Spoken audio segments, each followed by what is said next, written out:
días, amigas y amigos oyentes del Colectivo Burbuja. Doy la bienvenida a un nuevo programa de debate directo. Hoy tenemos con nosotros a José Luis Escobar. Buenos días, José Luis. Hola, buenos días. Y tenemos también a Antonio Rosenthal. Buenos días, Antonio. Buenos días, familia. Hoy vamos a hablar de izquierdas y de derechas. Vamos a ver qué significan estos conceptos. Vamos a ver qué aplicación tiene en la política, en la organización social, y también vamos a hablar de qué vigencia tiene esto a día de hoy, ya que hay una corriente de pensamiento importante que dice que esto no tiene vigencia a día de hoy. Pues discutiremos sobre ello también. Empezamos con el tema del significado de los conceptos, yo creo, si queréis, o bien si queréis empezar por otro tema o por otro abordaje de este problema político tan complejo, pues como vosotros queráis. ¿Te parece, José Luis? Te doy paso a ti para que nos digas un poquito cómo concibes tú estos conceptos de izquierda y derecha y su aplicación a la teoría política. Adelante. Muy bien. Yo recuerdo en la época de Zapatero que El País reunió al filósofo de moda que entonces era Philippe Petit, que era el filósofo de cabecera de Zapatero, y a Sabater. Los reunió en París e hicieron un artículo de a doble página, doble sábana, sobre este tema, qué es la izquierda y qué es la derecha. La conclusión que sacaron fue que era una corriente sociológica que estaba en busca de su identidad. Y sociológica, no política, ojo, Ser una corriente sociológica es los culés o los seguidores del Betis. Eso es una corriente sociológica. Corriente política significa que tiene un ideario. Aquí no hablaban ya de ideas, sino concluyeron estos dos filósofos que no existía ninguna corriente de izquierdas como tal, izquierda política, sino sociológica. Y hablaban, todo lo más que hablaban era del republicanismo cívico. El republicanismo cívico ya está en Cicerón, que difícilmente se puede considerar de izquierdas o de derechas. Pero esa es la conclusión que llegaron. Yo creo que para investigar, para saber qué es izquierda o qué es derecha, no es lo que yo opino de lo que es izquierda o derecha, eso es una cosa, sino lo que es izquierda o lo que es derecha, lo que se ha considerado como izquierda o derechas, hay que ir a las fuentes, a quienes lo inventaron. Esa es la posición que yo considero. Luego, si quieres, la desarrollamos. Muy bien, pues Antonio, ya ha empezado José Luis y yo imagino que tú tendrás algunas discrepancias con lo que ha dicho. Adelante.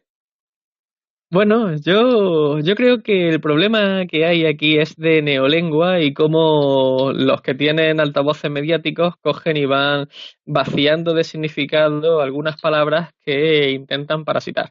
Pasó con el término liberal, que hoy por hoy, si los liberales de verdad escucharan lo que defienden los presuntamente liberales, entre comillas, pues cogerían y echarían las pistolas en aceite o buscarían un látigo para echar a la panda de parásitos del templo o cualquier cosa así.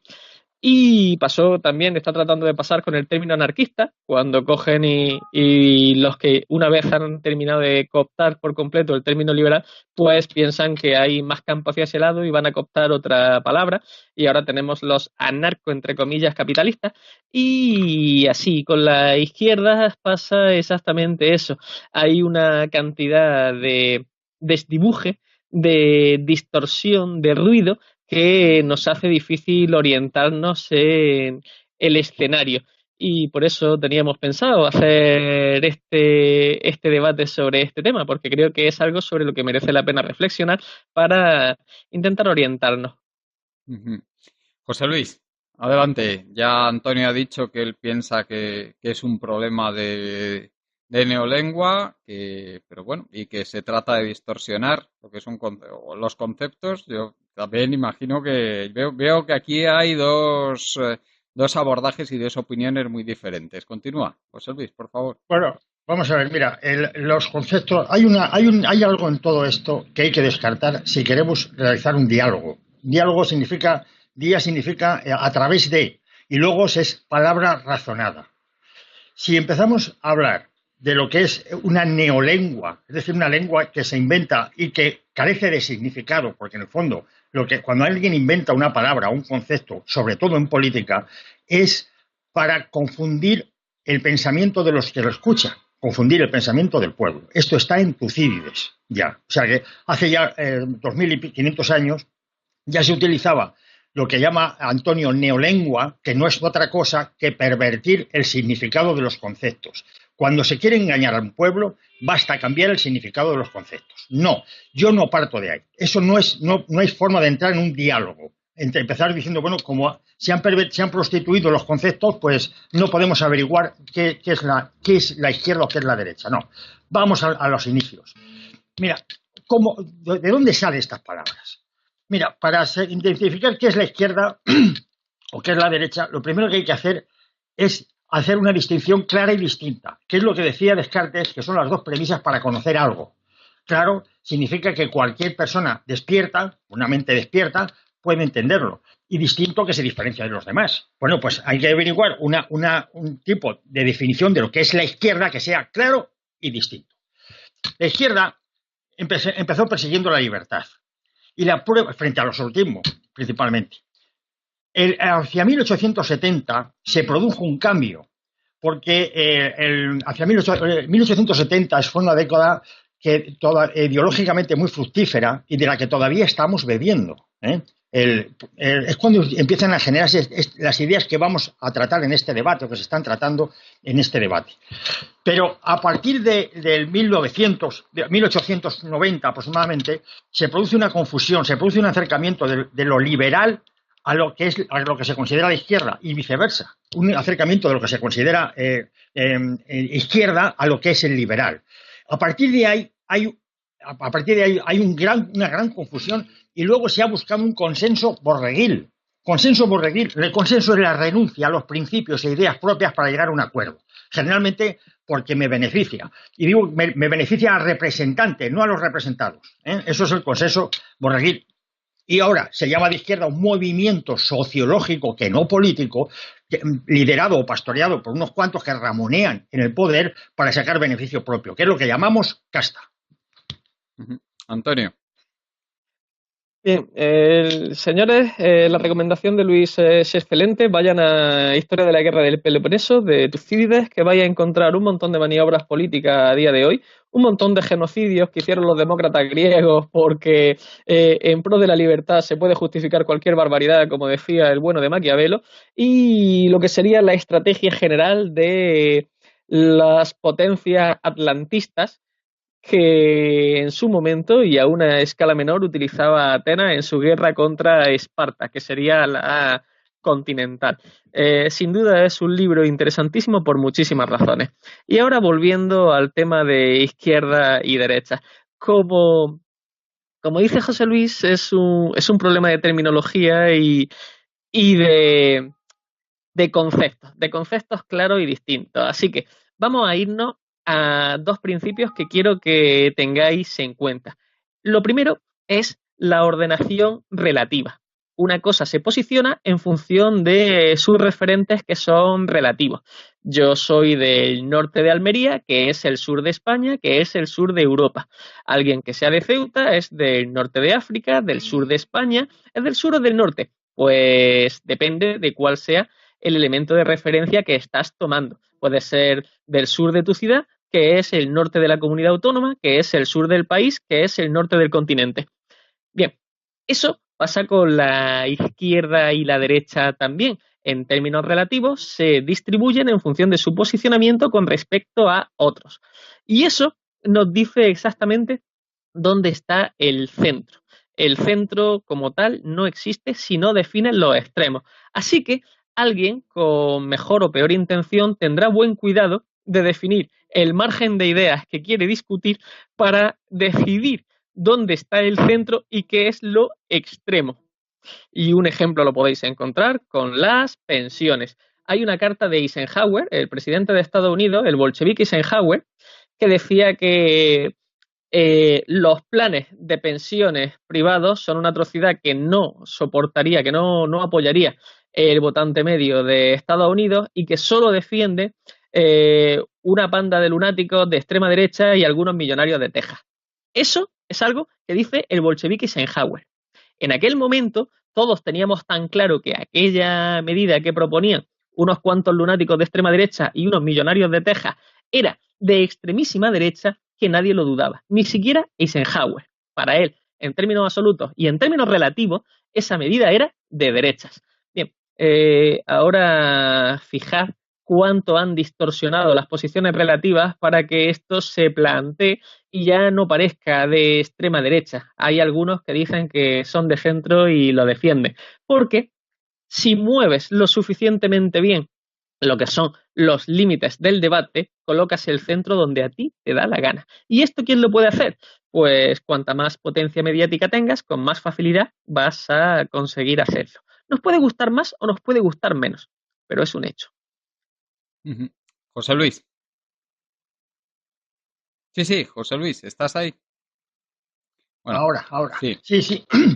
Está bien definir los extremos para saber dónde está el centro. ¿Dónde está el extremo de la izquierda? ¿Dónde está el extremo de la derecha?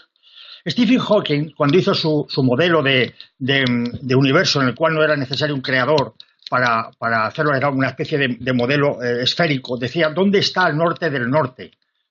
Porque cuando le preguntaban, ¿qué había antes del Big Bang? ¿Qué había antes de la creación del tiempo? Que ese es el extremo. Él decía que eran preguntas absurdas. Bien, ¿dónde está el extremo de la izquierda? ¿Qué hay a la izquierda de la izquierda? Esa es la pregunta. Nadie sabe responder. Si no sabemos dónde están los extremos, tampoco sabemos dónde está el centro. No, este sistema de averiguar qué es la izquierda no parece que no funciona. En cuanto al tema de las pensiones, mira, lo ideal es que se cobren pensiones y se cobren pensiones dignas. Eso estamos de acuerdo, estarán de acuerdo los de izquierdas y los de derechas. Si se elige un sistema, porque ese sistema es de izquierdas y luego no se cobra las pensiones, eso no es ni de izquierdas ni de derechas, eso es de imbéciles. O sea, es un asunto práctico. Cuando hablamos de asuntos de pensiones o de bienestar social, es un asunto práctico. ¿Cuándo, cómo y quién lo paga esas pensiones? Esas son las tres preguntas.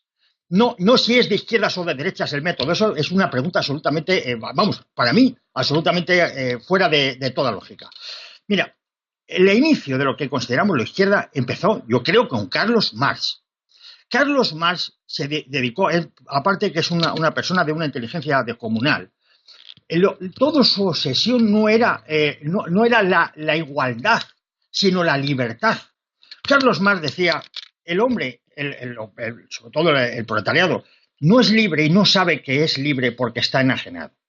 Y está enajenado porque las condiciones de producción o las condiciones en las que vive lo enajenan, lo alienan, lo enajenan.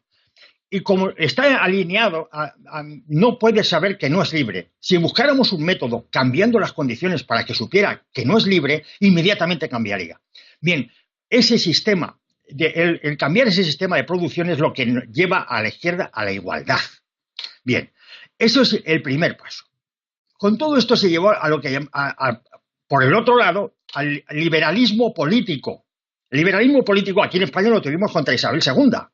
En el bienio 1854-56, que era un bienio, se llama progresista y liberal. Aquí en Alicante hay un mausoleo de personas que fueron ejecutadas entonces y eran progresistas y eran liberales porque se enfrentaron a Isabel II.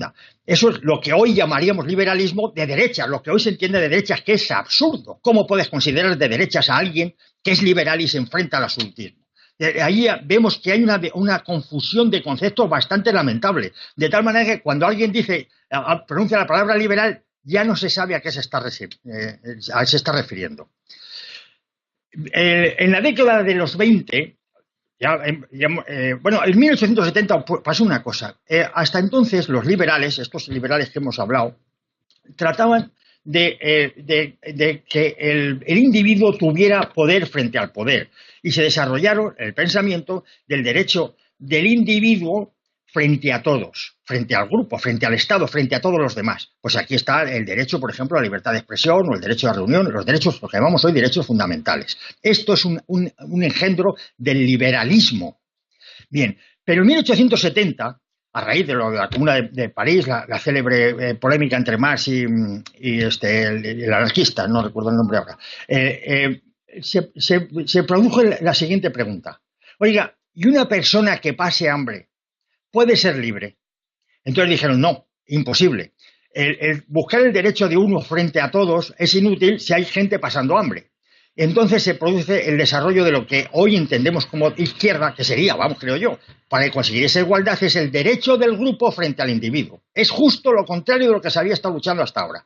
Del derecho del individuo frente a todos, que es el liberalismo, se pasa al derecho del grupo, de todos, frente al individuo. ¿Para qué?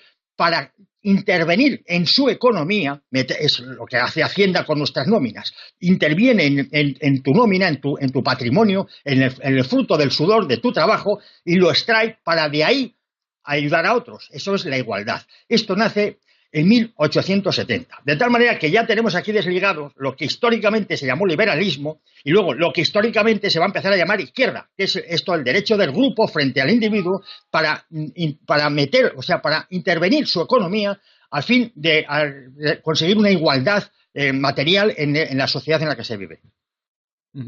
Antonio, adelante. Bien, es interesante la reflexión, pero creo que podemos ampliarla un poco más. A lo largo de la historia, a lo largo de toda la historia, ha habido dos tendencias que han estado presentes. Una es la tendencia a mantener los privilegios de unos cuantos a costa de todos los demás. De algún sitio tienen que salir esos privilegios y además si todos los demás los tienen, dejan de ser privilegios, ya son derechos para todos. Así que una es la de mantener los privilegios de unos cuantos a costa de lo que haga falta y otra es la de conquistar derechos para todos. ¿A costa de qué? A costa de los privilegios de unos cuantos. Desde el momento en que el privilegio de uno pasa a ser algo a lo que todos tienen acceso, ya no es el privilegio de uno, ya es el derecho de todos, ya es el acceso de todos. Así que esas dos tendencias las vais a encontrar por todas partes a lo largo de la historia. Y como es una cuestión de poder el aplicar lo que son tus medidas, lo que son tus intenciones, lo que es tu programa político en el momento en que estés, vamos a encontrar que los defensores de privilegios de unos cuantos han sido de media mucho más poderosos y mucho más estables y mucho más ásperos también, mucho más determinados y sin escrúpulos a la hora de aplicar su agenda que los que buscaban los derechos para todos. Hay un montón de ejemplos que podemos utilizar. Hay un discípulo de Gorgias decía que dado que todos los hombres nacen iguales, nadie debería ser un esclavo. Por desgracia, los fragmentos de ese discípulo de Gorgias no se conservan. Por alguna razón, dejo al buen entender de cada cual puede ser, los libros, la obra de ese hombre no se consideró suficientemente valiosa como para preservarla a lo largo del tiempo y se perdió. Solo quedan pequeños fragmentos como ese, que ya es una pena. Por alguna curiosa razón, los que defienden un status quo con cierta gente haciendo lo que debe y manteniendo un orden con privilegios para unos cuantos, tienden a perpetuarse más en lo que es el acervo cultural, el repositorio de cultura de nuestro entorno. Volviendo a lo que decía Marx, las ideas que transmite una sociedad son las ideas de la clase dominante de esa sociedad y que ya lo decían otros liberales antes, que resulta interesante tenerlo en cuenta. Hay que tener en cuenta también que el que con hambre no hubiese posibilidad real de ejercer la libertad es algo que viene de antiguo y de hecho está reflejado en los liberales. Los liberales clásicos, los únicos dignos de ese nombre y por tanto descontando los parásitos que hoy sin ningún escrúpulo parasitan su buen nombre para hacer apología de ideas totalmente contrarias a las que los liberales defendían, bien, pues estos liberales, insisto, cogían y defendían que para conseguir esa libertad tenías que tener ciertos mínimos de subsistencia asegurados. Porque si no tenías esos mínimos de subsistencia, no había libertad posible. La libertad que existe, o sea, de hecho, ¿cómo era la frase? La libertad de un pobre consiste en elegir si quiere trabajar por lo que le paguen o morir de hambre. Y por tanto, dado que eso no es libertad en una situación de necesidad, es algo que hay que corregir. Volvemos a la idea principal, o privilegios para unos cuantos o derechos de todos. ¿A costa de qué? Los privilegios de unos cuantos a costa de todos, los derechos para todos a costa de los privilegios de unos cuantos. Estas dos ideas son incompatibles. Así que podemos ser más o menos extremos, pero esas dos tendencias que vais a encontrar en la historia a todo lo largo de su desarrollo son el eje vertebrador de estas ideas, de izquierda queremos derechos para todos a costa de los privilegios de unos cuantos, y derechas. Queremos mantener el status quo de privilegios de unos cuantos a costa de todo lo demás. Nos puede gustar más o nos puede gustar menos, pero es un hecho que vais a encontrar, como digo, a lo largo de toda la historia.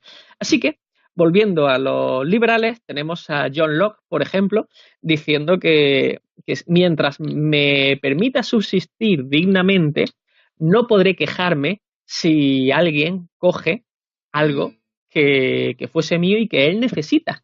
Siempre que no ponga en peligro mi supervivencia, es decir, siempre que no pueda considerarlo una agresión, no podría quejarme si esa persona coge algo que necesita para la suya. Eso es una idea que es liberal. John Locke, el bolchevique John Locke, es liberal y aún así, pues parece de izquierda. Dice, mira, el principio de la propiedad privada puede ser interesante siempre y cuando esa acumulación no ponga en peligro la subsistencia de los demás. De hecho, John Locke dice una frase preciosa en su libro Ensayo sobre el gobierno civil. No, Tratado sobre el gobierno civil. El caso. Lo que dice es, y si yo tengo una fuente, que es mi fuente, mientras alguien deje lo suficiente como para que yo pueda seguir usando esa fuente sin ningún problema, entre paréntesis, mi existencia sigue estando garantizada, mi existencia no corre ningún peligro, no podré poner ninguna pega, ninguna objeción, ninguna queja cuando otra persona que lo necesite beba de esa fuente, incluso aunque beba un trago muy largo, incluso aunque beba muchísimo. Insisto, siempre que no ponga en peligro mi supervivencia, mi seguridad, no hay ningún problema en compartir. Y de hecho, dado que su seguridad está en peligro, es una obligación el compartir. Esto lo vais a encontrar en John Locke, lo vais a encontrar en Adam Smith y lo vais a encontrar en todos los liberales. Donde no lo vais a encontrar es en la panda de despotistas empresariales de extrema derecha que, parasitando el buen nombre de los primeros, intentan vender por liberalismo lo que no es más que despotismo empresarial, liberalismo. Bien, pues esto, insisto, es el eje vertebrador de toda la discrepancia entre izquierdas por un lado y derechas por otro. La lucha por conseguir derechos para todos a costa de los privilegios de unos cuantos, la lucha por mantener los privilegios de unos cuantos a costa de los derechos de todos.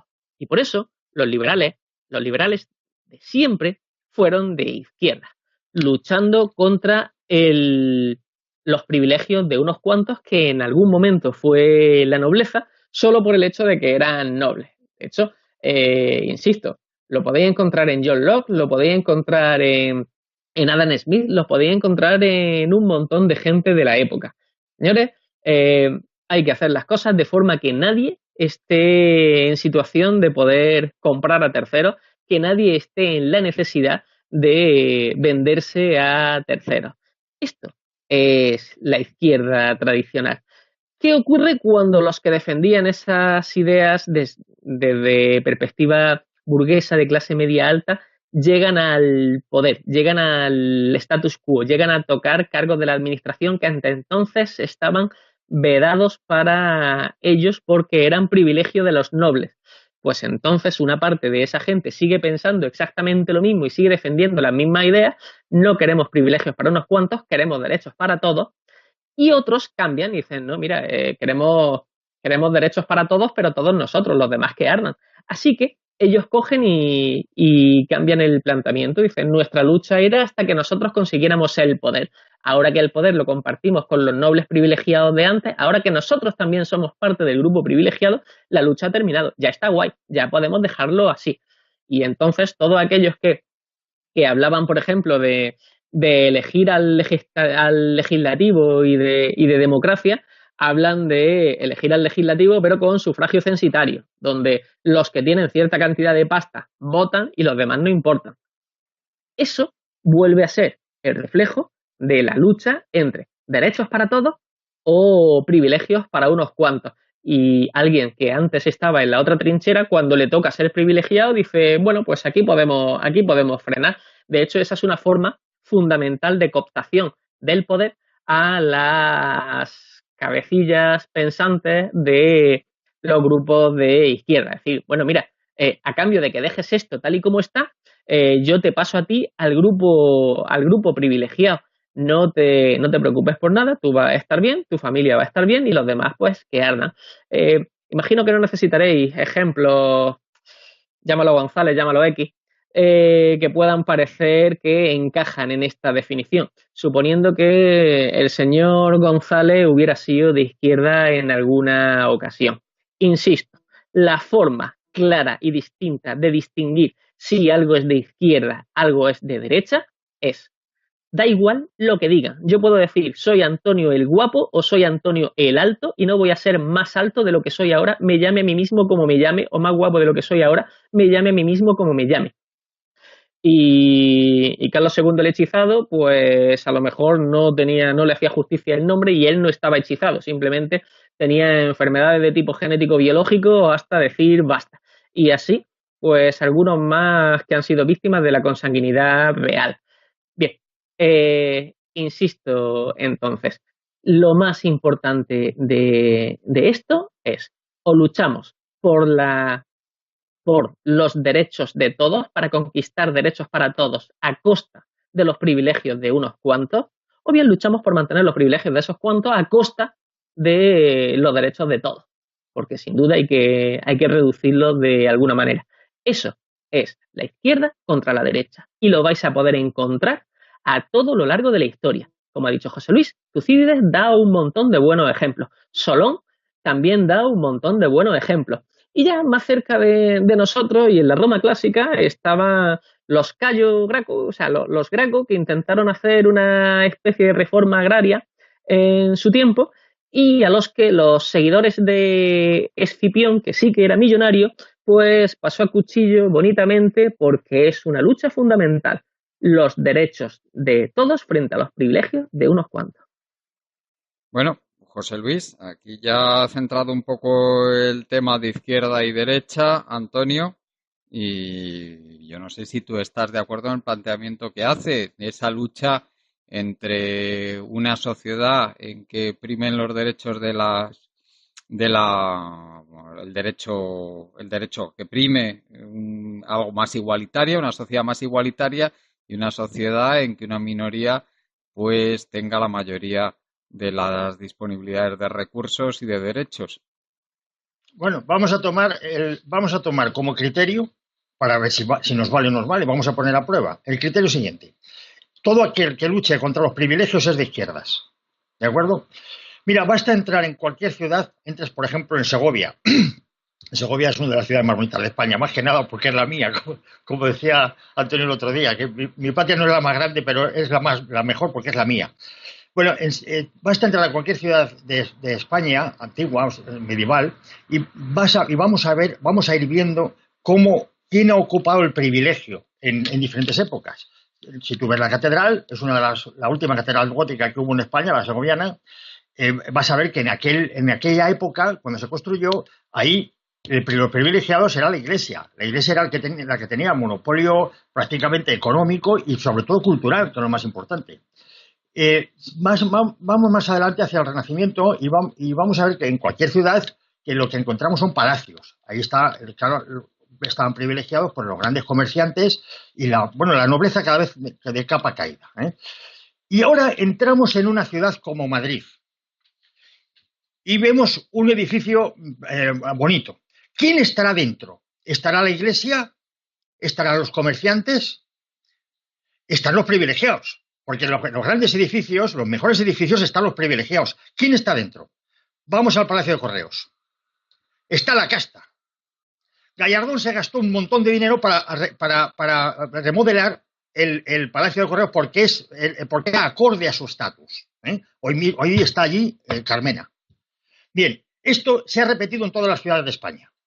La casta ha dicho, bueno, yo quiero vivir como vivían o trabajar, o ir a trabajar. Quiero tener una representación en el edificio donde voy que iguale pues, a lo que eran las catedrales en el medievo o los palacetes en el Renacimiento. Esa es la casta. Claro, ¿quién hay dentro? Todos los que hay dentro son de derechas, porque son los privilegiados. Son los que se otorgan leyes a sí mismos, los que sustraen recursos de los demás para vivir mejor. Esos son los privilegiados. Por tanto, según ese criterio, como son privilegiados, son de derechas. Y como luchan por sus privilegios propios, son de derechas, son fachas. No nos vale, porque históricamente no podemos aplicar ese criterio. Nos habíamos quedado en 1870 cuando se llegaron a la conclusión de que aquel que pasa hambre no puede ser libre y, por tanto, establecen el segundo criterio, que es el derecho de todos frente a uno. Es decir, tenemos derecho a meterte mano en la nómina para extraer recursos de ahí y para poder pagar, por ejemplo, los inmigrantes o la sanidad o la escuela. ¿Sí? ¿Me oyes? Sí, te oímos, José Luis. Bien, a partir de este momento, sobre todo en 1890, se produce una confusión morrocotuda. Resulta que este derecho de todos frente a uno, para extraer recursos, para tratar de igualar la sociedad, se encuentra con un problema gordo, que es ¿cómo lo hacemos? Pues Marx dice, bueno, Marx y Engels dice, bueno, pues la revolución, la dictadura del proletariado, etcétera. Todo lo que conocemos, que eso es lo que consideramos de izquierdas. Pero aparece en 1899 Edward Bernstein y pega un giro copernicano. Y dice, publica una tesis en la que dice que no es necesario la revolución para conseguir el socialismo, es decir, la igualdad. La diferencia con Marx es que el planteamiento de Marx o el planteamiento de Lenin era hacerlo de modo rápido, de modo traumático, y Bernstein dice, no, seremos iguales, pero allá no se sabe si este siglo o dentro de los cinco siguientes, pero ir poco a poco. Entonces lo que promulga es, vamos a intervenir poco a poco a la entidad privada, o sea, es decir, a los trabajadores, no a los grandes ricos, y esto que también, pero menos, sino a los que producen la masa del PIB, es decir, que son los trabajadores, la gran masa del PIB de un producto de un país son los trabajadores. Vamos a intervenir para extraer recursos y conseguir, por ejemplo, una educación para todos, una sanidad para todos, etcétera. Esto fue hace 129 años. Te digo por qué esta misma ideología es la que está presente hoy. Pollo, que era de la escuela de Frankfurt, decía que no hay razones internas convincentes por las que el capitalismo hubiese de desmoronarse. Esto a Lenin lo puso contra las paredes, le sacó de sus casillas. Y aquí viene el enfrentamiento, el gravísimo enfrentamiento entre las izquierdas entre sí. Es decir, los comunistas y los socialdemócratas. Es que en el norte de Europa a los comunistas se les llama socialistas. Y a los socialistas, los que llamamos aquí socialistas, los llaman ahí socialdemócratas. Hay un poco de confusión en los términos. Bien. Se produce, como hemos visto, un movimiento de la izquierda, de la revolucionaria, hacia la derecha. Es decir, no vamos a hacer revolución, vamos a intentar ir interviniendo a través del Estado, las economías privadas, vamos a intentar hacer igualar. ¿Qué ocurre? Que también se produce este mismo movimiento desde la derecha hacia la izquierda. Si bien con Adam Smith, decía, los liberales de Adam Smith, no eran partidarios de intervenir el Estado, aparece von Hayek en el Camino de Servidumbre en 1944, creo que se publicó, y dice que sería conveniente que en vez de mantener una política de absoluto liberalismo, es decir, que el Estado no intervenga para nada en la economía privada, para paliar las injusticias, que el Estado interviniera. Esto produjo una reacción dentro de los liberales de toda la vida, como von Mises, y les puso un nombre a los liberales que trataban o predicaban la intervención en el Estado. El nombre es neoliberales. Cuando hablamos de neoliberales, desde la segunda mitad del siglo XX, se refiere a aquellos liberales que, como los socialdemócratas de Bernstein, pretenden que haya una economía intervenida. Como lo mismo que predicaba la izquierda. Aquí hay una cuestión de cantidad. ¿Cuántos intervienen? Más o menos, pero no de cualidad. Predican lo mismo, es el mismo principio. Y aquí se produce una confusión tremenda, porque ya no se sabe si eres un liberal que predica una intervención del Estado para la justicia o eres un socialdemócrata que predica una intervención del Estado para evitar la injusticia, porque estás predicando lo mismo.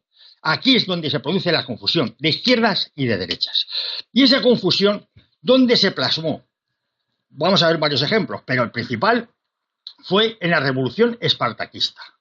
Rosa Luxemburgo y Karl Liebknecht dijeron, mira, no nos toquéis las narices, esta propuesta que hacéis de seguir con el capitalismo, pero con intervención, eso no es socialismo, así no vamos a ningún lado, y se enfrentaron a ellos. Y los mataron. Rosa Luxemburgo apareció en Berlín, desapareció una vez asesinada en uno de los canales de Berlín. Se produce un enfrentamiento muy fuerte entre los comunistas, pero al final los que terminan venciendo son los socialdemócratas, es decir, que son los mismos que los liberales que tienden hacia el intervencionismo. Aquí es donde se produce la confusión de izquierdas o derechas. Bien, me va a disculpar, me parece muy interesante, pero vamos a hacer un par de puntualizaciones. Al final, en un universo ordenado que tiene causa y tiene efectos que son más o menos predecibles, todo está intervenido por algo. La única diferencia entre unos interventores y otros interventores es contra qué intervienen, para qué intervienen. Entonces, para conseguir ciertos objetivos contra ciertos grupos, las medidas serán A, y para conseguir otros objetivos distintos contra otros grupos distintos, las medidas serán B. Pero eso no hace a los que apoyan a A y a los que apoyan a B menos intervencionistas los unos de los otros. Son totalmente intervencionistas. Ahora, ¿cómo sabemos si son de izquierda o son de derecha? Si tratan de intervenir a favor de los derechos de todos, entra. Si tratan de intervenir a favor de los privilegios de unos cuantos, son de derecha. Y resulta muy fácil coger y seguir aplicando el criterio este. El caso de los políticos del Ayuntamiento de Madrid y todo esto resulta interesante exactamente por el mismo criterio. No es tanto de dónde vienes, es qué quieres hacer. Porque tú puedes venir de, ¿qué te digo yo? De recoger basura por las calles. Si una vez que consigues un estatus de poder, un estatus de privilegio, quieres conservarlo a toda costa, pues es de derecha. Si quieres que lo que has conseguido para ti lo consigan todos los demás, es de izquierda. Y tened en cuenta que esto siempre va a ser en términos, insisto, relativizables. Los seres humanos son complejos con un montón de factores, con un montón de facetas, así que probablemente algunos seamos progresistas en 35 áreas y conservadores en 3, o al revés, progresistas en 3 y conservadores en 35. Así que en lugar de coger y categorizar a trazo grueso de forma binaria en sí, no, vamos a ir medida por medida, tendencia por tendencia. Una de las críticas que hicieron en el siglo XIX a muchos de los emancipadores de la humanidad, a muchos de los grandes pensadores de izquierda, es que eran de izquierdas para todo, excepto para el tema del feminismo y los derechos de la mujer. Volvemos a lo mismo. ¿Eso los convierte en gente de derechas? Pues depende, los convierte en gente menos de derechas que Metternich o alguno de los grandes ministros de la Santa Alianza, pero sin duda los convierte en menos de izquierda de lo que podrían ser, desde el momento en que ellos pertenecen a un grupo con ciertos privilegios y en lugar de tratar de incluir en el grupo privilegiado a todos los demás, conseguir derechos para todos, intentan mantener ese estatus de privilegio. ¿Quién era uno de los primeros defensores de fomentar, por ejemplo, el feminismo e integrarlo en las luchas progresistas por lograr derechos para todos? John Stuart Mill es uno de los que más insiste en ese tema. Pensadores anarquistas son muchos de los que más insisten en ese tema. Luego, un detalle que también es interesantísimo. La historia de los espartaquistas es fascinante y los asesinaron. Y había una polémica y perdieron. ¿Quién los mató? Porque quién los mató es relevante, no es que estaban allí y se murieron así de forma accidental o de forma aleatoria o de forma anecdótica. La persona que los mató es importante. Igual que cuando en España a Ferrer y Guardia decide hacer un movimiento educativo totalmente nuevo, promoviendo un montón de ideas interesantes de raíz y vinculación anarquista, de izquierda, progresista, pues la monarquía y la iglesia montan un Cristo para, aprovechando que el Pisuerga pasa por Valladolid y un trabajador suyo cogía y había estado metido en un intento de atentado contra el rey y fusilarlo a él. En analogía sería como decir el Juan Carlos de Borbón, entre nosotros la peste borbónica, como nosotros no, bueno, como podríamos definirlo también, es el responsable, es el asesino de las víctimas de los GAL, porque un trabajador suyo, como jefe del Estado, ha cogido y ha matado a otras personas. Como el ejemplo aquí nos resulta descabellado, dice, hombre, ¿cómo vas a ser tú responsable de las barbaridades que haga un subalterno tuyo si tú no le has dado la orden, si tú no estás ahí vinculado a él de forma jerárquica en esa acción? Es por lo que el ejemplo de Ferrer y Guardia es todavía más doloroso. Y ahora un detalle más. Cuando los grupos de izquierda empiezan a hablar de justicia social y de igualdad, no lo hacen en contra de la libertad.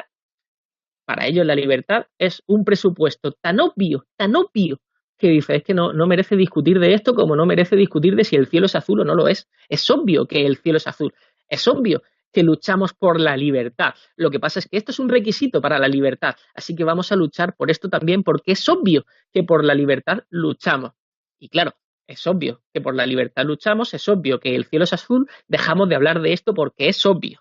Y entonces los propagandistas de derecha cogen y dicen, oye, es que vosotros en realidad no estáis a favor de la libertad. ¿Pero qué estás diciendo? Apenas habláis de libertad. Pues claro que no, porque es obvio. No es obvio. Vosotros no habláis de ello porque no la defendéis. Pero ¿en qué cabeza cabe decir que no la defendemos? Eso es algo que pasó porque al final, en una pugna de recursos por un lado, conseguir derechos para todos o mantener los privilegios de unos cuantos, el que más recursos tiene y mejor sabe utilizarlos, más posibilidades tiene de arrimar el ascua a sus sardinas, de coger y fomentar su ideología, su visión, su planteamiento como el sentido común de una época. Insisto, Marx, las ideas que transmite una sociedad son las ideas de la clase dominante de esa sociedad. Pero vamos, que ya lo dijo en Ensayos Políticos, ya lo decía Hume también. Y otra de las cosas que es importante detallar es Adam Smith. Adam Smith era intervencionista, era tan intervencionista como cualquiera de los otros. ¿En qué quería intervenir? Mira, si hay un tipo que nos pone en peligro a todos, a ese tipo se le limita. Y cuanto más en peligro nos ponga, más se le limita. De hecho, tiene un párrafo precioso donde dice, la libertad de unos cuantos que pone en peligro al conjunto de la población, al conjunto de la sociedad, debe ser limitada en todos los países, en los más libres y en los más despóticos. Y coger y hacer muros que contengan los incendios puede ir en contra de la libertad natural del fuego para extenderse, y aún así lo vamos a hacer. Y es la analogía que él pone con respecto a limitar de forma legislativa, de forma ejecutiva, con poder frente a poder, a cierta gente cuyas acciones pongan en peligro el conjunto de la sociedad. Alguno diría que con esas ideas y la de colectivizar la tierra y evitar los rentismos, el señor Adam Smith podía ser un bolchevique peligroso, pero eso implica lo que estamos hablando, que esa confusión de la que habla José Luis existe, y en nuestro país existe mucho más que en muchos otros sitios, porque nuestro país cogió y exterminó a buena parte de sus pensadores progresistas. O los exilió, que para el caso bueno, para ellos a nivel particular no es lo mismo sin duda, pero para lo que es el desarrollo, el desenvolvimiento de la cultura del país, sí que el efecto es bastante notable y bastante parecido. Si os fijáis, todo el espectro ideológico político español está escorado hacia la derecha. Entonces, tenemos el Partido Comunista Español, que sería el Partido Comunista dentro de Izquierda Unida, propone medidas keynesianas, propone medidas de lo más moderado del capitalismo más tradicional y cuidadoso. No propone coger y expropiar por completo las tierras y colectivizarlas, no propone coger y poner todos los medios de producción bajo control obrero, no propone ninguna cosa así que sería propia de un partido comunista tradicional. Luego, el Partido Socialista Obrero Español, es lo que decía José Luis, es que a eso en otros países se le llama socialista y en España socialismo se le llama a otra cosa. Sí, en España socialismo se le llama al centro derecha moderado y laico. pero al centro derecha moderado. ¿Que a mí me duele? Pues sí. ¿Que el Partido Socialista Obrero Español no tiene nada que ver en 1993 que en 1933? Pues también, pero que es un hecho. El partido de centro derecha, en realidad, en cualquier otro país del mundo, sería un partido de derecha dura o incluso de extrema derecha, que por eso fue un partido fundado por fascistas, por 7 ministros fascistas, donde en sus ceremonias pues todavía acogen y van a cantar el cara al sol, bueno, que imagino que son las liturgias propias entre fascistas y cómo se divierten entre ellos. Por eso apoyan a los grupos fascistas, a las fundaciones fascistas y las siguen financiando y protegiendo tanto como pueden. Y por eso siguen manteniendo todo este tipo de situaciones raras en España que en otros países no se dan. El Partido Popular en España es el partido que ellos dicen que es de centro derecha, pero que en realidad es un partido de derecha dura o incluso de extrema derecha. Cuando escuchéis en publicidad y en televisión que, fíjate que bien, que en España no ha surgido un partido de extrema derecha como está surgiendo en el resto de Europa, en plan Frente Nacional y todo este tipo de cosas en otros países, no os alegréis. La única razón por la que en España no ha surgido un verdadero partido de extrema derecha para optar por el poder político es porque nunca ha dejado la extrema derecha de manipular ese poder político. Como nunca ha dejado de estar ahí, no ha surgido nada que venga a competir por ello. Que ya es triste. Pero bueno, se puede ser todavía más fino. Insisto, González Márquez, ¿es de izquierda o es de derecha? Vamos a ver qué hizo. ¿Cuánto cogió? Y luchó por reducir los privilegios de unos cuantos. Nada. ¿Cuánto luchó por conseguir fomentar los derechos de todos? Un poco, algunos casos. Pero como al final todo eso hay que pagarlo de algún lado, si no luchas por coger y quitarle ese privilegio a unos cuantos, no lo puedes pagar. Así que lo que hizo fue montar la tendencia hacia todo lo que pasó después. El gobierno de Felipe González fue uno de los que más privatizó. Y privatizar podemos asumir que es quitar la propiedad colectiva de los bienes de producción, de ciertos bienes de producción, para pasarlo a la propiedad privada de unos cuantos con exclusión de todos los demás. Así que, señores, las privatizaciones son de derecha. Lo pueden vender como que es más eficiente, como que es tal, como que es cual, lo pueden vender de rosa y ponerle un lazo, porque nadie nadie acepta la esclavitud de buen grado si no tratan de convencerlo, engañarlo y seducirlo de alguna manera. Pero desde el momento en que es coger algo a lo que todos tenemos derecho y restringir ese derecho para que solo unos cuantos puedan ejercerlo, es decir, convertirlo en un privilegio, es de derecha. Y así lo vamos a poder jugar a todo lo largo del espectro ideológico en este país y en cualquier otro país, con un detalle y una salvedad. Recordad que somos multifacéticos, recordad que podemos ser de derechas en 3 áreas y de izquierdas en otras 3 distintas. Así que merece la pena ver cómo y por qué. Y ver quién se beneficia y quién financia a quién. Que eso también es interesante aplicando doctrina de libre mercado. Luego está el tema de von Hayek, von Mises. Von Hayek, von Mises fueron de derecha, incluso de extrema derecha. Y hay algunos escritos que están ahí para demostrarlo. De ellos, no es que lo diga alguien. Cuando el señor von Hayek dice yo es que prefiero una dictadura liberal a una democracia en la que cualquier liberalismo está ausente, entendiendo por liberalismo no lo que entendían los liberales, lo que él entiende que sería liberalismo, que es despotismo empresarial, que ahí es nada. Lo que está diciendo es que él prefiere que las cosas se hagan a su modo, o al modo de los que le financian las tonterías, frente a lo que decidan las mayorías. Y eso es un pensamiento de derecha. Y cuanto más combativo te pongas en implicar en aplicar ese sentimiento, ese pensamiento en contra de la voluntad mayoritaria, más de derecha eres, más de extrema derecha eres si llegas a Pinochet o a Franco en España. Eso son pensamientos de derecha. Igual que von Mises tenía pensamientos de derecha, aún de extrema derecha. Oye, no, es que estos son los neoliberales que intentan intervenir, pero ya se parecen un poco más a los socialdemócratas. No se parecen en nada. porque sus intenciones, a pesar de que sus métodos pudieran ser parecidos, vamos a utilizar el Estado para intervenir en la economía, para aplicar, implementar nuestra agenda y nuestros objetivos políticos. El hecho es que esa agenda, esos objetivos, esos fines son totalmente distintos. Y lo que las diferencia, cuando alguien es socialdemócrata de verdad, es que quieres conseguir derechos para todos frente a los privilegios de unos cuantos, y lo que esa gente quería era perpetuar, implementar, soportar, andamiar todavía mejor los privilegios de unos cuantos frente a todos los demás.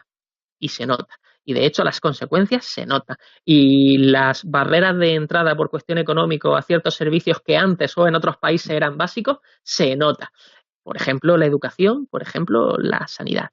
Insisto, derecha, privilegios para unos cuantos, a costa de todos los demás. Izquierda, derechos para todos, a costa de los privilegios de esos cuantos que tendrán que buscarse un trabajo digno. José Luis, adelante. Vale. Bueno, mira, es que hay conceptos que hay que tener claros para poder seguir dialogando. En primer lugar, si hemos definido la libertad, o los que luchaban la libertad porque defendían los derechos del individuo frente a todos, y los que estaban luchando por la igualdad defendían los derechos de todos frente al individuo, no podemos dar por sentado que si luchas por la igualdad estás luchando por la libertad, porque son contrapuestos, es justo lo contrario. Pero es que no era exactamente así, José Luis. No es los derechos del grupo frente a los individuos, es los derechos del grupo frente a algunos individuos que tienen privilegios, no contra todos los individuos, es contra algunos individuos. Un momento. Y eso lo dice Adam Smith, no lo dice Lenin. No, perdona, vamos a ver. Si es que vamos a ver el Estado actual. El Estado tiene derecho frente a cualquier trabajador, no frente a unos individuos ricos o ricachones que se están empoderando y dominan el IBEX y dominan los partidos políticos y el Congreso. No. El Estado, cuando hablamos de intervenir, es el derecho de todos, el derecho del Estado, para meterte mano directamente en tu nómina, sin que pase por tus manos. Eso es la intervención. Y eso es una medida para la igualdad. Sin embargo, lo que pretende la libertad es decir, el dinero es mío, lo gano yo y hago lo que me da la gana. Eso es el liberalismo. Entonces, están enfrentados. No podemos decir que lucha contra, que es uno de los grandes problemas. Yo, para analizar cualquier medida política, me hago un diagrama cartesiano, bueno, pero con tres ejes, que es libertad, igualdad y si es práctico. Es decir, ¿dónde nos va a llevar eso? Pues, me importa un pito si es de izquierda o de derechas. Si me vas a restar libertad, quitándome de mi nómina, dime en qué gano en igualdad. Que es el problema que tenemos ahora con los políticos. Se dedican a la demagogia, te dicen, vamos a tomar una medida que es igualitaria, pero no te dicen cuánto cuesta, es decir, lo que te da de libertad, pero no te dicen lo que te da de igualdad, no te dice el coste que tiene en libertad. Bueno, si hay que tomar una medida que tiene coste en libertad o igualdad, dímela, si vamos a ver si es o no es rentable, desde el punto de vista social, no hablo de punto de vista económico, desde el punto de vista social. Mira, si tenemos que definir a la derecha como aquellos que se perpetúan en la casta, en el privilegio, lo que llamamos casta, y si tenemos que juzgar a la derecha o a la izquierda, dependiendo dónde vayan a ir los fines, el dinero que sacan de la intervención, los recursos que sacan de la intervención, que es la tesis tuya, Antonio, es decir, vamos a ver, todos intervienen, los de derechas y los de izquierdas, pero vamos a ver para qué utilizan sus recursos, para analizar si son de derechas o de izquierdas. Bien, pues los recursos, cuando a mí me quitan dinero de la nómina o cualquier trabajador le quitan dinero de la nómina, ¿dónde van a parar? Pues van a parar a sanidad, a educación y a carreteras. Da igual si el gobierno es de derechas, se dice de derechas, ojo, o se dice de izquierdas, porque una cosa es que se diga y otra cosa es que lo sé. Esto de utilizar los términos alegremente derechas e izquierdas sin definirlos, pues es peligroso porque es que te impide pensar. Todos los que en España, todos los que intervienen, todos los que gobiernan, intervienen para lo mismo. Otra cosa es que se corrompan, pero se corrompen los de izquierdas y se corrompen los de derechas, porque es un problema del sistema, no de ser de derechas o de izquierdas. ¿Quién se perpetúa en el privilegio? Porque sí, intervienen a todos, tratan de la igualdad de todos, pero ¿quién se perpetúa en el privilegio? La casta, es decir, políticos y financieros, y me da igual que se bauticen a sí mismos de derechas o de izquierdas, son la casta. Y esta casta, estamos trabajando o el Estado interviene, entre otras cosas, para mantener a esos privilegiados, para mantener a esa casta, algunos de los cuales se llaman de izquierdas. Claro, pero una cosa es que se llamen y otra cosa es que lo sean o no, como tú muy bien has dicho. Yo es que me resulta difícil encontrar... Mira, para una persona que me diga que es de izquierdas, tiene que reconocer inmediatamente que está dispuesto a quitar derechos individuales para favorecer los derechos de grupo. Y eso es muy difícil que te lo confiese alguien de izquierdas. Bueno, Adam Smith decía exactamente eso. Vamos a coger y los derechos de estos cuatro los vamos a limitar. De algunos, no. Pero aquí, mira, cuando tú tratas de sacar recursos del Estado, si realmente quieres recaudar dinero, lo vamos a ver ahora. Ahora que dice que el Banco Central Europeo nos va a cortar el grifo, lo vamos a ver enseguida. Si el Estado quiere recaudar dinero, no va a ir a por 4 ricos. Tiene que ir a por la masa media y a por la masa más desfavorecida, que son los que realmente aportan dinero al Estado. Los ricos aportan menos, mucho menos que los demás, que los pobres. Lo cual implica necesariamente que el Estado es una construcción social que defiende los privilegios de la derecha. Perdona, que el Estado está siendo utilizado por la derecha y por la izquierda para defender sus privilegios de partido, de casta. Exactamente es eso. Marx decía que quería que el Estado sirviera de palanca o de herramienta para conseguir una igualdad. Lo que estamos en un régimen gobernado, ya se bautizan a sí mismo por izquierdas o por derechas, que lo que trata es de explotar a los de abajo, gracias a la intervención para mantener sus privilegios. Bueno, sigo con el razonamiento. Es que has hecho una alusión antes y en otros programas también hemos aludido al tema y no resisto la tentación de comentarlo. Has hablado de Rosa Luxemburgo. Mira, hay una película que salió hace 2 o 3 años, se llama el caso Fritz Bauer. Es un fiscal general alemán. Estamos hablando de 1960. Fritz Bauer fue el que mandó apresar en Argentina a Eichmann. Bien, en 1960, decías el otro día que en Alemania, gracias a los juicios de Nuremberg, pues había ya una catarsis. En 1960, Fritz Bauer, fiscal general de Alemán, no se tuvo que enfrentar a todo el poder para poder detener a Eichmann. Y es más, tuvo que cometer un delito de alta traición para detener a Eichmann, porque todo el Estado estaba infectado de nazis. Lo que ha sido brutal es que Alemania reconociera este hecho, es decir, que en 1960, que ya había llovido desde 1945, final de la guerra, y desde los juicios de Nuremberg, en 1960 todo el Estado estaba infectado de nazis, y que eso se reflejara en una película, y que esa película fuera premiada en Alemania, que es una forma de reconocer, efectivamente, estábamos infectados por nazis mucho tiempo después del nazismo, no habíamos hecho catarsis. Y esta catarsis se produce ahora, en el 2008, 2009, 2010, o posteriormente, 2014, cuando se publicó esta película. En esa película hay una foto de Rosa Luxemburgo, por eso me he acordado. Fritz Bauer, cada vez que iba al ministerio, veía a la entrada una foto de Rosa Luxemburgo, que es una forma de rendir homenaje del Estado alemán a Rosa Luxemburgo. Cuando va avanzando la película y se ve que este hombre no se puede mover porque está rodeado de nazis y que puede terminar en la cárcel por alta traición por detener a Eichmann, esa foto se cambia por un retrato de Poussin, que es del entierro de Foción. Foción fue un tetrarca ateniense, pues que fue muy socorrido cuando había guerra. Cada vez que había guerra, pues iban a su casa y le hacían que liderara el ejército, pero cuando terminaba la guerra, pues el hombre se iba a sus trabajos normales. Y fue 40 veces tetrarca, que fue el que más veces ocupó este puesto. Fue acusado por un demagogo y fue condenado a muerte. Y además se le condenó a que su cuerpo fuera quemado fuera de Atenas. El cuadro de Foción es el cuadro de su mujer, de la mujer de Foción, recogiendo las cenizas, que lo recoge Plutarco, y decía, te entrego a ti estas cenizas, porque las enterró en el hogar, en la chimenea de su casa, en el hogar. Y te entrego a ti el hogar paterno, estas cenizas, hasta que Atenas vuelva a recuperar su cordura.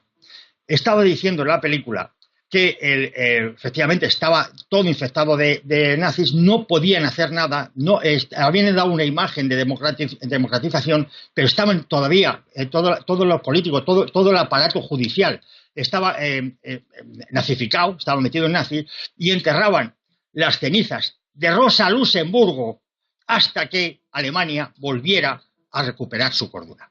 Bueno, he hecho este escolio, pero y voy a seguir con mi razonamiento. Habíamos quedado que se produce un movimiento de los socialdemócratas hacia los liberales, de los liberales hacia los demócratas, con esto, precisamente con la intervención para todo esto que estamos hablando, de educación, sanidad, carreteras, etcétera. Bien, aparece una ideología nueva, que entonces era desconocida, que es la de Mussolini, que es la del fascismo. Es difícil definir el fascismo hoy porque se utiliza como insulto. Entonces, ya no sabes cuando te llaman a alguien fascista si es que realmente es fascista o que lo están insultando. En vez de llamarle tonto como los niños pequeños, pues le llaman fascista. Según la definición de fascismo de Mussolini, que para mí sí que es una fuente fiable, decía, porque no es más que nada porque lo creó él, decía que el fascismo es, lo que predica es todo en el Estado, nada contra el Estado, nada fuera del Estado. Si veis este principio, tiene mucho que ver con el stalinismo. Todo en el Estado, nada contra el Estado, nada fuera del Estado. Predicaban lo que llaman Estado justo. Esto es una cuestión muy interesante porque fue una doctrina de Carl Schmitt cuando ya era nazi. Perdón, cuando estaba intentando justificar pues, todo el sistema nazi. El Estado justo es lo contrario al Estado de Derecho.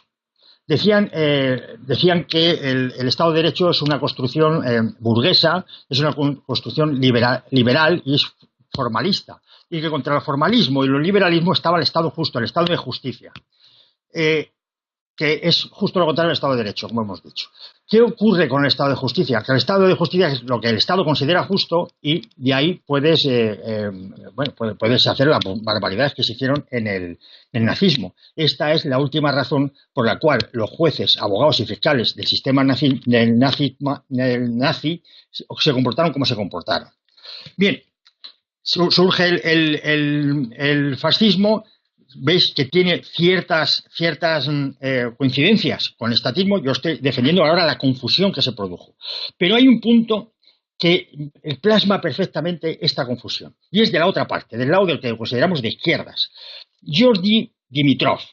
¿Quién era este individuo? Este individuo era el secretario general de la Tercera Internacional Comunista. ¿Qué ocurrió en la Tercera Internacional Comunista? Que fue donde se separaron los socialistas de los socialdemócratas. Es decir, lo que nosotros llamamos comunistas de socialistas. Ahí se separaron. Y empezaron a llamarse Internacional Comunista. El cerebro de todo esto fue Georgi Dimitrov. Rompe con los socialdemócratas y crea un concepto que os sonará mucho, que es el concepto, la estrategia de Frente Popular, que tuvo mucho éxito en España. La idea de Frente Popular, de la unión de todos los partidos de izquierdas contra los de derechas, es una idea de Georgi Dimitrov. En España hubo una brigada que se llamaba como él, Georgi Dimitrov, de las brigadas internacionales, aquí en la guerra civil nuestra. Bueno, este hombre, unos meses antes de la ocupación nazi de Francia, estamos hablando de la fecha 9 de septiembre, parece que fue en junio del año siguiente donde se produjo la ocupación, decía en un telegrama dirigido a Maurice Thorez, que es el secretario general del Partido Comunista Francés, dice textualmente: la vieja distinción entre estados fascistas y los llamados demócratas ha perdido sentido. Repito, la vieja distinción entre estados fascistas y los llamados demócratas ha perdido sentido. Los comunistas deben declararse contra la guerra. Declararse contra la guerra es dejar que Alemania ocupara Francia y Bélgica, y estaba ocupando ya Polonia. El 1 de septiembre ya estaba ocupando Polonia. Dejar al descubierto su carácter imperialista, votar en contra de los créditos militares, informar a las masas de que la guerra traerá miseria y agravará las cadenas de explotación, es decir, dejarse ocupar. En 1939, Le Humanité, que es el diario comunista, publicaba abajo la guerra imperialista. La guerra impuesta al pueblo de Francia es una guerra capitalista. Y Maurice Thorez, el secretario general del Partido Comunista, fue condenado a 6 años de cárcel por no querer alistarse en el ejército contra los nazis. Aquí se produce la confusión brutal. Ya no se sabe qué es de izquierdas y qué es de derechas. Sí, hombre, ahora sabemos que los nazis son de derechas en cuanto empezaron a invadir Rusia.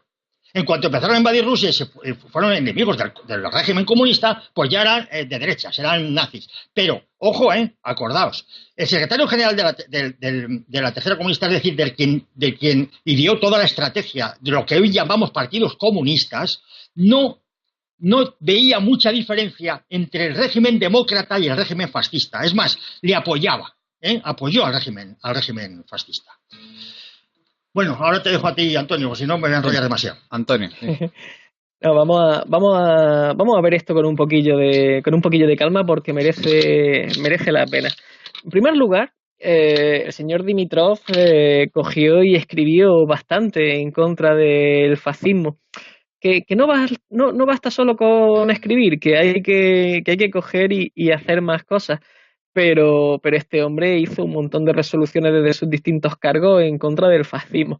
Luego, lo que tenemos que tener en cuenta es pero ¿qué fechas? precisamente cómo las presuntas... ¿En qué fechas, Antonio?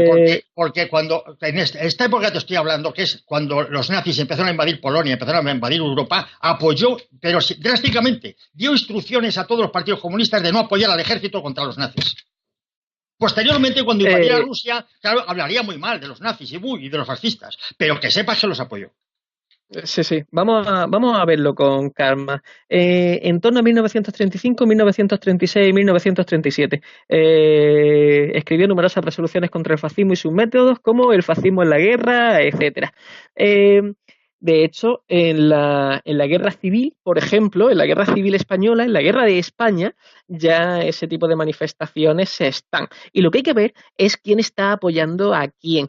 Entonces, cuando dice, oye, es que las democracias parlamentarias tal y como las conocemos se parecen muchísimo a lo que es el fascismo. Hombre, no hay más que ver quién está al mando en democracias parlamentarias, entre comillas, como por ejemplo Gran Bretaña, y a quién apoya el servicio secreto británico en la guerra que han montado los fascistas en España. Que no hay que olvidar que el Dragón Rapid era el avión que pilotaba un tipo del servicio secreto británico, que cuando la Armada Republicana se pone en Algeciras a decir por aquí no pasa nadie más, los barcos, es la Royal Navy la que dice no, mira, esto es una zona de exclusión, por aquí no se va a disparar un tiro o si no, os volamos. Que lo que quiere decir es, por aquí, los fascistas de África hasta aquí van a pasar cuando quieran. No hay que olvidar que es el gobierno británico el que coge y enfatiza los principios de no intervención en la guerra de España,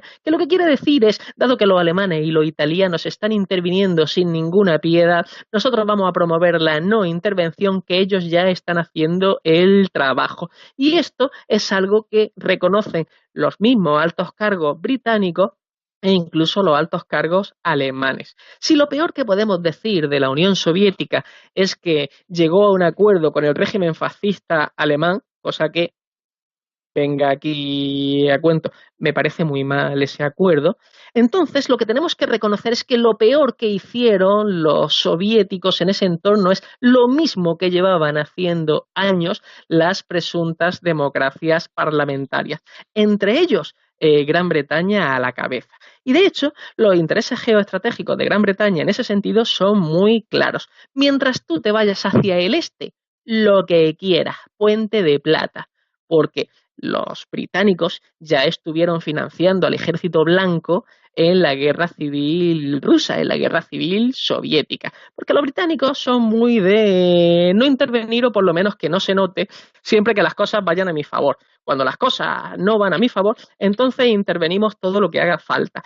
Y volviendo a España, tenéis el ejemplo que podéis leer en La Defensa de Madrid o en Historia de la Guerra Civil Española, los dos libros de Vicente Rojo, Crónicas de la Guerra, donde hace comentario a cómo cada vez que el ejército republicano tenía una victoria manifiesta, económicamente los banqueros internacionales, que vienen a ser banqueros británicos y estadounidenses en esa época principalmente, los estrangulan un poco más. Merece la pena tener en cuenta los detalles. Merece la pena ir a la frase de Chamberlain cuando en el Pacto de Múnich resulta que Francia, Italia, Alemania, Gran Bretaña y Polonia deciden deciden que Checoslovaquia va a desaparecer, que una parte se la va a quedar Alemania y otra parte se la va a quedar Polonia, porque es antes que el pacto entre la Unión Soviética y Alemania.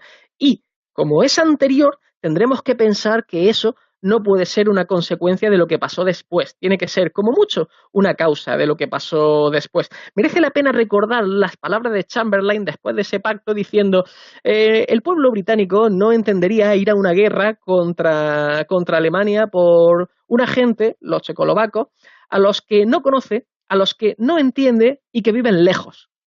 Y claro, menos de un año después, o prácticamente un año después, resulta que declaran la guerra a Alemania por Polonia, como si los polacos vivieran más cerca, tuvieran un idioma mucho más comprensible o los conocieran de toda la vida. Bien, ¿qué demonios ha cambiado para dejar caer en garras del fascismo primero España y luego Checoslovaquia y no hacerlo con Polonia? ¿Qué demonios ha cambiado? Y lo que ha cambiado es que la premisa de los intereses geoestratégicos británicos hacia el este, lo que quieras, Puente de Plata, se acaba de caer. Con el pacto de Ribbentrop y Molotov, mira, ya no te vas para el este, pues entonces ya te freno yo. E incluso cuando se declara la guerra, dicen, sí, nosotros hemos declarado la guerra formal, pero no mandan a un tipo a disparar un tiro, que es lo que los primeros años o sea, los primeros meses de la guerra se llama la extraña guerra, porque dicen, sí, estamos todos en guerra, estamos aquí todos tranquilos, pero aquí no se mueve nadie. ¿Cuándo es cuando se empiezan a mover las cosas? Cuando Von Manstein monta el plan que coge y tumba al presuntamente mejor ejército del mundo en ese momento, el ejército francés, en menos de un mes. Ahí es cuando dicen, bueno señores, aquí ya se acabó la extraña guerra, se acabó estar oficialmente en guerra, pero no disparar un tiro porque tal vez pudiéramos negociar las cosas y vamos a tener que empezar a dárnoslas de verdad. Y aún así se notan todavía los mamoneos. Cuando Hitler, cuando el dictador dice a las tropas de Guderian, por ejemplo, que frenen al llegar a Dunkerque, que está Guderian subiéndose por las paredes diciendo, pero si están ahí, si es que llegamos y los aplastamos, dejamos el ejército británico para coger y acumular espacio, lo fundimos. Y no, porque en realidad lo que queremos es pactar con esta gente, si tal vez podamos llevarnos bien. Si Halifax era abiertamente filonazi, si grandes cargos, o sea, altos cargos en el gobierno británico eran abiertamente filonazi, si en la guerra de España habían apoyado financiera y políticamente al fascismo español, si Mussolini había sido un topo del servicio secreto británico cuando estaba escribiendo para el periódico del Partido Socialista Italiano. Sí, todo ese tipo de orquestaciones filofascistas llevan tramándose desde mucho tiempo antes por lo que son los núcleos de poder que tienen su sede en la City de Londres y en lo que es el Parlamento de Londres. A mí me puede gustar más o me puede gustar menos esto. Me duele por todo lo que pasó, pero es un hecho. Y están los documentos ahí para probarlo. Incluso cables de la embajada alemana hacia Berlín diciendo, hombre, tenemos que asumir que en España no vamos a poder hacernos con todo el mercado español porque los británicos tienen mucho peso aquí. Dice, un momento, ¿cómo que los británicos? ¿No se supone que estáis en contra? Pues no lo están. Lo que pasa es que una vez que se pierde la guerra, es decir, una vez que el caballo ganador que esta gente había elegido para destruir lo que es la revuelta social, entre paréntesis, fase de Mussolini, o sea, perdón, fase de Winston Churchill, el demócrata Churchill, 2 puntos. Mussolini es el mejor político de Europa y ha sabido conseguir un método eficaz para controlar a esos revoltosos de las fábricas. Eso son los demócratas, entre comillas, de Gran Bretaña. Si tenemos en cuenta ese tipo de ideas, si tenemos en cuenta hasta qué punto los estuvieron ayudando, hombre, decir que se parecen bastante, pues tal vez sea exagerado, pero no podremos descartar que tenga cierta parte de razón. E insisto, no lo digo yo, lo dice Lord Halifax, es que lo que están haciendo en Alemania es muy importante y no lo estamos entendiendo bien. Tal vez tendríamos que reconsiderar nuestra actitud en esta guerra. Lo dice Winston Churchill.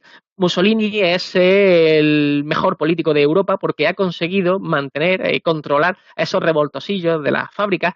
Lo dice el embajador alemán. Hombre, no nos vamos a poder hacer con todas las materias primas de España porque los británicos tienen muchos intereses aquí. Lo dice luego Churchill cuando después de la paz de Potsdam, o sea, durante la paz de Potsdam, Stalin dice, bueno, nos queda el fascista, que es el español, ¿no? Vamos y lo quitamos. Y es Churchill el que dice, no, mira, eso está en nuestra zona de influencia, así que ahí no lo vamos a quitar. Ese ya nos encargamos nosotros. Pero si es un fascista y tal, es un fascista, pero es nuestro fascista. Que es lo que decía Roosevelt con Trujillo, creo recordar que era, vale que es un bastardo, pero es nuestro bastardo. Si te vas a Truman, el vicepresidente del señor Roosevelt, bueno, estamos ayudando a los soviéticos porque van perdiendo. Si fueran ganando, pues ayudaríamos a los alemanes. Y así, una detrás de otra. Por desgracia, esa oligarquía en todos esos países utilizó al fascismo como punta de lanza para atemorizar a lo que eran los movimientos sociales. Nos puede gustar más o nos puede gustar menos. Y le fue bastante bien. Antes de que la solución final se implementara de forma industrial, lo que eran sindicalistas, líderes políticos progresistas, izquierdistas, etcétera, llevaban siendo asesinados décadas en un montón de países, en Alemania sin ninguna duda y en España en cantidad de industriales. ¿Los viste coger y criticarlo? Pues la verdad es que no. De hecho, tienes todavía otro ejemplo más que es China. Cuando Japón invade China con un principio muy interesante que es Asia para los asiáticos, que es exactamente la versión japonesa de la doctrina Monroe de América para los americanos y los americanos somos nosotros y los demás pues ya lo iremos exterminando poquillo a poco, coge y cuando dicen la Sociedad de Naciones, oye, deberíamos hacer una resolución para condenar lo que está haciendo Japón, es Lord Acton, creo que es quien dice que no, porque Gran Bretaña no puede hacer una resolución en contra de los intereses japoneses en China, porque si la hace, tarde o temprano alguien le preguntaría qué demonios están haciendo ellos y cómo en Egipto y en India. Y eso no se lo pueden permitir. Ahí hay un poco de mamoneo que tenemos que tener en cuenta, porque de la misma forma que nos confunden los conceptos, nos confunden la historia también. Y de la misma forma que cuando pierde la guerra el bando fascista, dice, no, hombre, esto lo hemos ganado entre todos. Bueno, entre todos, pero unos han ganado más que otros. Ya, bueno, se puede hablar. Y es cuando todos los que eran fascistas, entonces dejan de ser fascistas. Un ejemplo es España. Digo dejan de ser fascistas entre comillas. Un ejemplo es España. Tenemos la hora de Berlín como homenaje al fascista de Berlín. Y en Stalingrado dicen, bueno, mira, esto ya lo vamos a dejar. ¿Por qué? Porque esta gente está perdida. Entonces ya no somos fascistas, ya somos nacionalcatolicistas, o ya somos cualquier otra cosa, o ya somos autoritarios pero no totalitarios, o ya somos basura propagandística. Era un régimen fascista que cuando vio que venían maldadas para el resto de los regímenes fascistas, pues empezó a disimular. Y ya levantaba el brazo, pero lo levantaba más bajito. Y cantaba el cara al sol, pero lo cantaba más bajito. Y aún así, el gobierno británico, oh, qué casualidad, tuvo que poner al cambio actual unos 130 y pico, 140 millones de euros en pesetas de entonces para que la cúpula del ejército fascista español, con Varela, Kinderland y compañía a la cabeza, convenciera al dictador fascista español de no entrar en la Segunda Guerra Mundial. Hubo que untarlos. Y de nuevo tenemos la carta de Donovan, el director del OSS estadounidense, mandada al secretario de Estado de Estados Unidos diciendo, oye, mira, esta cuenta en este banco me la desbloqueas. Porque aunque está haciendo trapicheos con un régimen fascista, está haciendo este trapicheo en concordancia con el servicio secreto británico. Así que no me la bloquees por colaboración y negocios, por la ley de colaboración y negocios con el enemigo. Déjala que nos está sirviendo bien. Parece mentira que ahora, después de tanto tiempo y de toda la campaña mediática, creamos que fue Estados Unidos quien ganó la Segunda Guerra Mundial y, sobre todo, que en realidad los soviéticos se parecían mucho a fascistas alemanes, cuando si a alguien se parecían los soviéticos al pactar con los fascistas alemanes, era precisamente a los, entre comillas, demócratas parlamentarios liberales de Europa de toda la vida. Por ejemplo, los británicos. Ya es triste y merece la pena coger y recordarlo. Luego, el, merece la pena también coger y en este sentido ver qué pasó con Grecia, que quedó en el área de influencia de Gran Bretaña y las guerras civiles y vamos a asesinar a todos los progresistas que puedan, que además están armados y hay que frenarlos de alguna manera, o qué pasó con España. No, es que si a este dictador fascista lo quitamos, ¿quién nos va a pagar el dinero que les debe a nuestros bancos? Un momento, ¿cómo que le debe dinero a tus bancos? ¿Qué hicisteis? ¿Financiasteis al ejército fascista mientras estabais en una guerra donde promovíais la no intervención? Nos estáis mintiendo.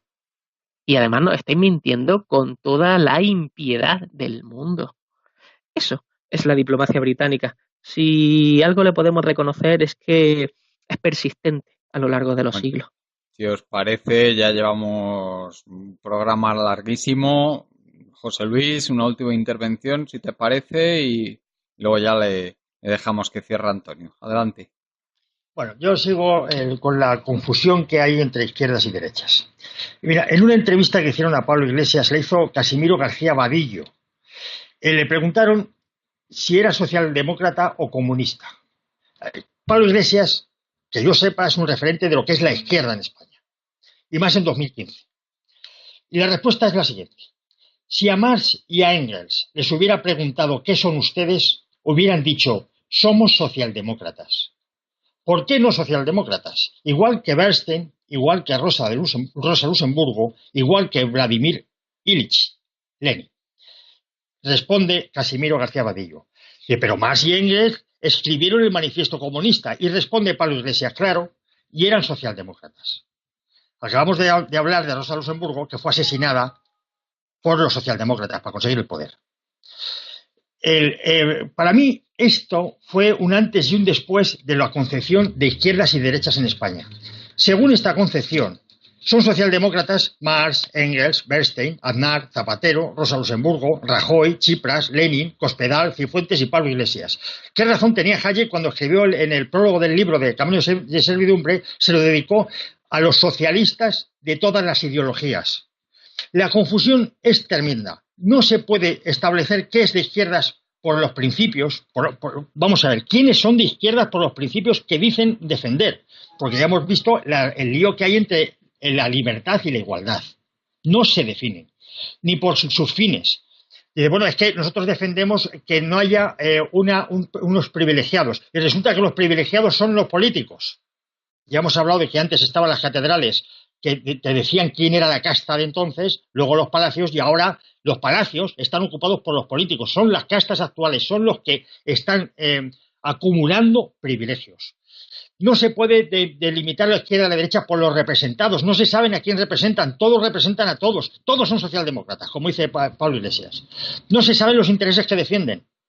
No se interesen los grupos los grupos a los que defienden. Dicen, no, es que resulta que los de derechas defienden más a los que son más ricos o los grandes empresarios, los de izquierdas no. Las políticas de izquierda, la política de izquierda y de derechas en España desde el 1978 es la misma, con los ricos y con los pobres, que se trata más que nada de esquilmar a la clase media y a la clase baja para decir que están repartiendo igualdad.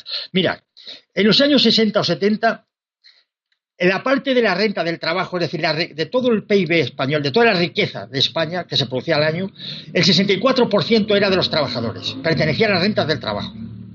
Hoy día, de ese 64%, se ha pasado a un 47%.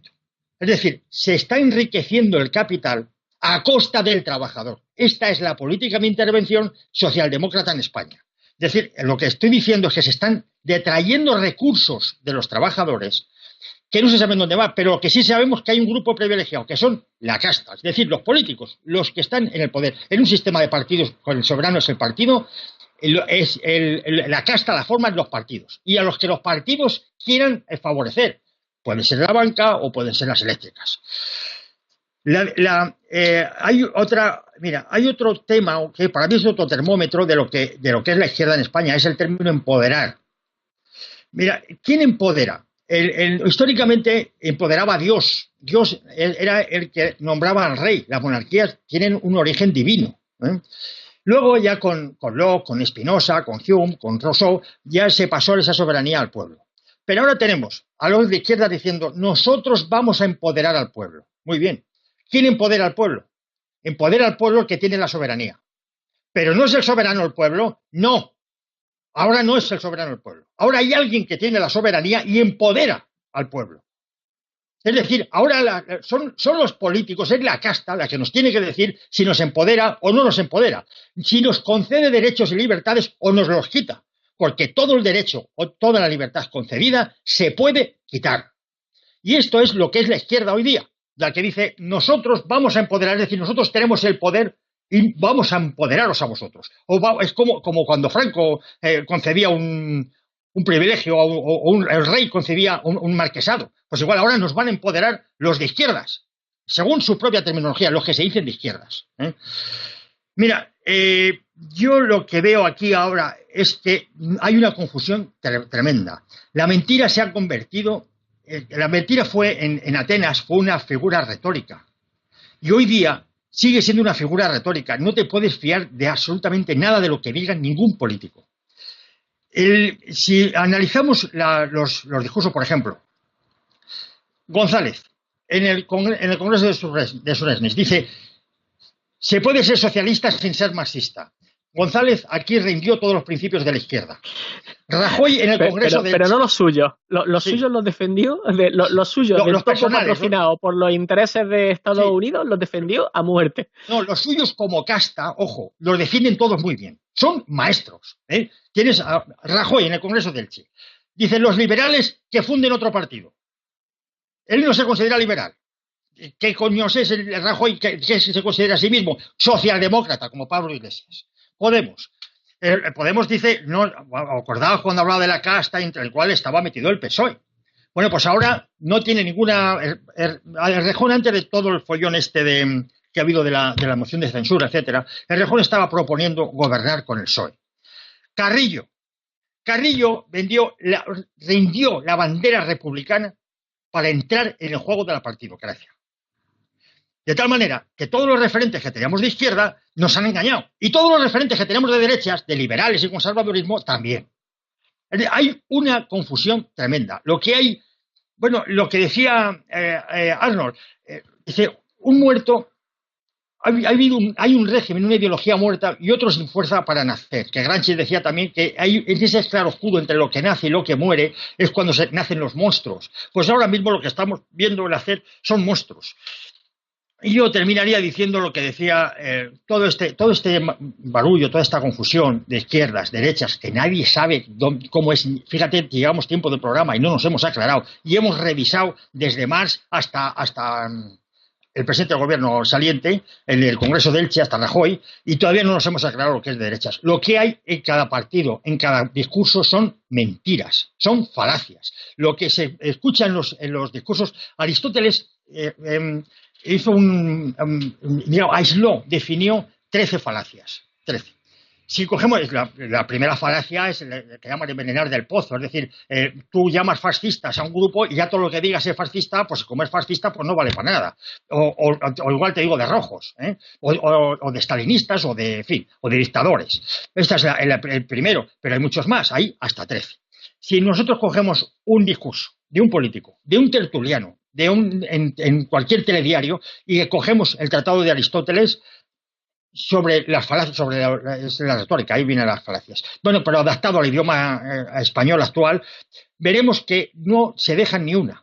Desde la falacia de la confusión, de la analogía mal hecha, del argumento circular, yo soy de derechas y como soy bueno, y eso como es bueno, por tanto es de derechas. Todas estas es lo falaz, que es la falacia, es lo mentiroso, lo engañoso. Es tratar de engañar al otro haciéndole un razonamiento falso o engañoso. En definitiva, hacer crecer la mentira, lo falaz. Eso es lo que el mundo político que estamos viviendo hoy día.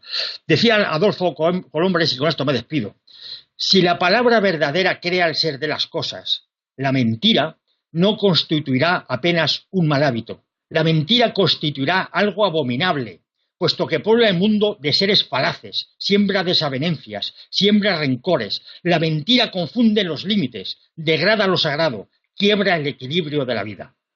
Y con eso termino. Muchas gracias, José Luis. Antonio, no sé si quieres comentar algo más antes de acabar. Sí, tres cosillas. Yo creo que sí que son términos donde hay cierta confusión y por eso merecen la pena los debates como estos para inducirnos a pensar, para tratar de aclarar lo que son los conceptos y lo que son los marcos de referencia, sean absolutos, sean relativos. Uno puede ser de derecha estando a la izquierda de otro más de derecha. Por ejemplo, el PP, que es de extrema derecha y que casi hace bueno a cualquier otro, o sea, a cualquier otro partido, más aún de extrema derecha. O el partido de derecha de Estados Unidos, que es el Partido Demócrata, y que parece de izquierda porque está mucho más a la izquierda, o sea, porque está dentro de la derecha mucho más a la izquierda que el Partido Republicano o que el Ku Klux Klan, por ejemplo. Merece la pena reflexionar sobre esto para intentar hacer el ejercicio de deslindar qué es y qué pretende cierta gente.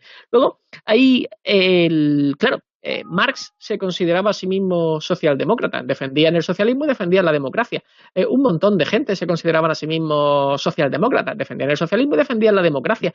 Es que son dos conceptos perfectamente razonables que parece muy interesantes de defender. No obstante, la dinámica propia de ciertas organizaciones con sus topos, con sus sabotajes o con sus propias historias que le son intrínsecas, marca un camino que no siempre es el deseable. Tengo por aquí una conversación del príncipe Max con Ebert, que era el secretario del Partido Socialdemócrata Alemán, el SPD. Y coge y decía, si consigo convencer al Kaiser, ¿lo tendré entonces a usted de mi parte en la lucha contra la revolución social? Eso pregunta el príncipe Max. Y dice, Ebert respondió sin titubeos ni ambigüedades. La revolución social será inevitable si el Kaiser no abdica. Pero yo no la quiero en absoluto, la detesto como al pecado. Curiosas palabras de un tipo que es el secretario general del Partido Socialdemócrata, y es que la operación Topo González Márquez no fue por primera vez utilizada en España, que eso también tendríamos que darnos cuenta. Nosotros somos un laboratorio curioso, pero hay algunas ideas que no se aplicaron, no se aplicaron por primera vez aquí. Hay que tener en cuenta también que el, el partido que tiene en herencia la documentación de Marx es precisamente el Partido Socialdemócrata Alemán, fundado por Lasalles. Bien, más cositas que creo que merece la pena. No vamos a intentar no confundir la casta, como dices, privilegiada de lo que son los políticos con el poder de verdad. Un mayordomo de élite, por muy bien pagado que esté, por mucho que cobre 100 veces más, por ejemplo, que un neurocirujano o que un físico atómico o que un barrendero o que cualquier otra cosa, no deja de ser un lacayo bien pagado. Y un lacayo bien pagado no es el poder, es el servidor del poder, es el correo de transmisión, es el mensajero del poder. Por muy bien pagado que esté. Y eso convierte a Felipe González Márquez no en poder y privilegiado, sino en el mantenido, en el bien pagado de lo que es el poder de verdad. Y el poder de verdad es algo que hay que empezar a intentar descubrir para intentar recortar. Como decía Dan Smith, que había que hacer siempre que ponga en peligro al conjunto de la sociedad en todos los países, en los más libres y en los más despóticos. Cuanto más libres queramos ser, más habrá que recortar el poder de esa gente. ¿Que eso implica recortar el poder de sus mayordomos? Sin duda. Pero tú recortas el poder de un mayordomo y dejas el poder original intacto y te pone otro. O te organiza un golpe de Estado y luego una guerra civil como hicieron en España. Insisto, España es un país cuya historia, a pesar de ser muy triste, resulta condenadamente instructiva. Y creo que merece la pena pensarlo. Luego hay un detallillo más que viene al hilo de los banqueros. A ver, ¿dónde está? ¿Dónde está? ¿Dónde está? Lo tenía por aquí. Bueno, señores, ¿recordáis que la semana pasada comentábamos, qué curiosidad, que independientemente de cuál sea lo que pretenda hacer un partido, si los banqueros no quieren, cogen, y como no tenemos soberanía monetaria y por tanto no tenemos soberanía económica de ningún tipo, pueden hundir cualquier propuesta, pueden hundir cualquier posible avance y pueden destruir por completo la economía de un país con todo el sufrimiento que eso implica para su población.